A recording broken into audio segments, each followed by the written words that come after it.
Hello गाईस, मी ऐश्वर्या तर घेऊन आली आहे तुमच्यासाठी एक नवीन व्हिडिओ. स्किन केअरबद्दल हा व्हिडिओ आहे. हा व्हिडिओचा पार्ट 1 आहे, पार्ट 2 नंतर येईल.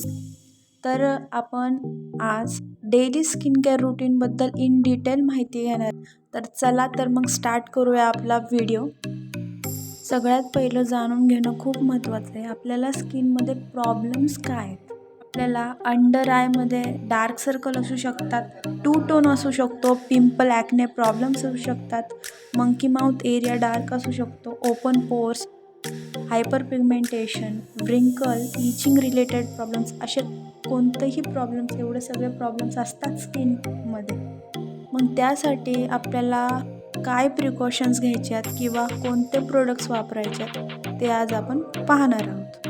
स्किन केअर करताना आपल्याला 2 गोष्टीची काळजी घेणं खूप महत्त्वाचं आहे. ते म्हणजे इंटर्नल केअर आणि एक्सटर्नल केअर. आता इंटर्नल केअर आणि एक्सटर्नल केअर म्हणजे काय नेमकं?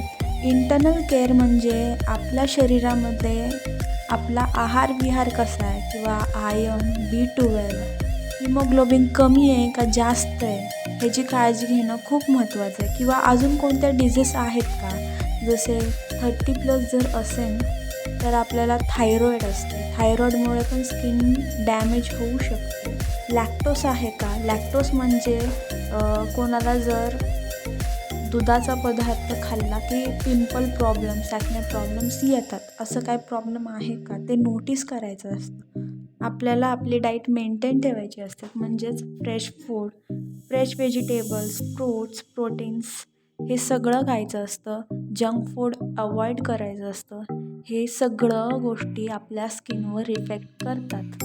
प्लस एक्सरसाइजसुद्धा करायची असते रेग्युलर. त्याने आपलं ब्लड सर्क्युलेशन वाढतं आणि स्किनवर ग्लो येतो. तर हा झाला इंटर्नल केअर. आता एक्सटर्नल केअर म्हणजे काय? एक्सटर्नल केअरमध्ये face wash, moisturizer, sunscreen, serum वगैरे ते सगळं इन्क्लूड होतं.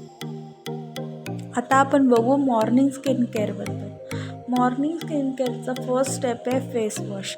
जर आपली स्किन ऑइली, ॲक्ने प्रोन असेल तर आपल्याला 2% सॅलिसिलिक ॲसिड ज्यामध्ये कंटेन आहे ते फेस वॉश यूज करायचं. आणि जर आपली स्किन नॉर्मल ड्राय असेल तर आपण नॉर्मल कोणतंही फेस वॉश यूज करू शकतो. क्लिनिया, सॅलिक्स हे काही ब्रँड्स आहेत जे 2% सॅलिसिलिक ॲसिड ह्यामध्ये कंटेन आहे ऑइली स्किनसाठी.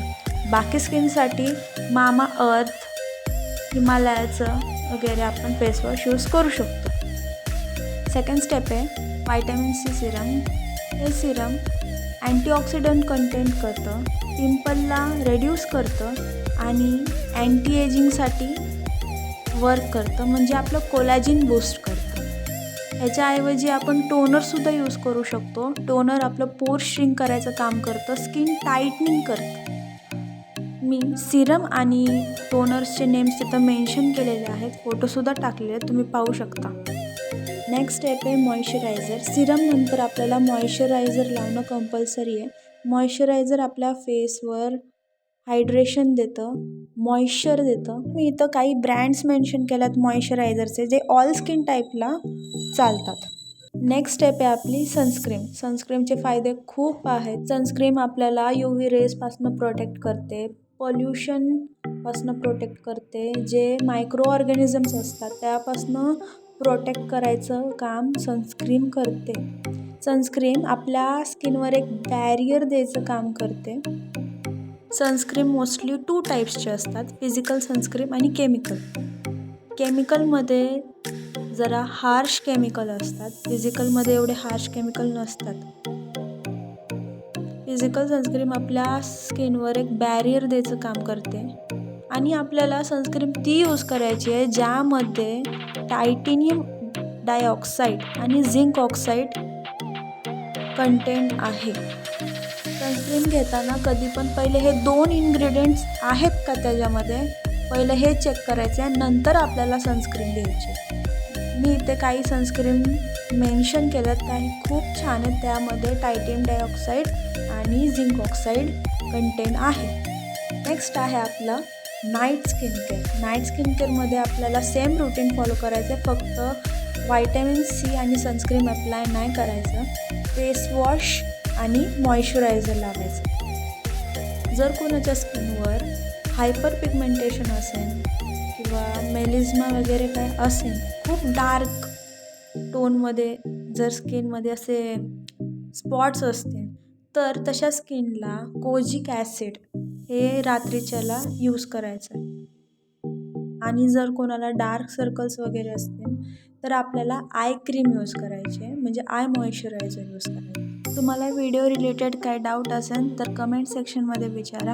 आणि अशाच नवीन नवीन व्हिडिओसाठी चॅनलला सबस्क्राईब करा आणि बेल आयकॉन प्रेस करा, म्हणजे तुमच्याकडं नोटिफिकेशन येत राहते. थँक्यू.